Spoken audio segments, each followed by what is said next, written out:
चाची होगी।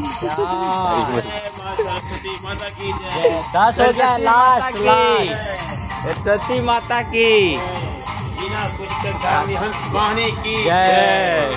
माँ शारदे कहाँ पे बिना बजा रही है। वो देखिए ना आवाज और क्या भाई, वो हमन कर रहा है, हमन सब मत जला रहा। ये अपने उमंग का भजन कर रहा है। आपको क्या कहना चाहते हैं सरस्वती पूजा के बारे में?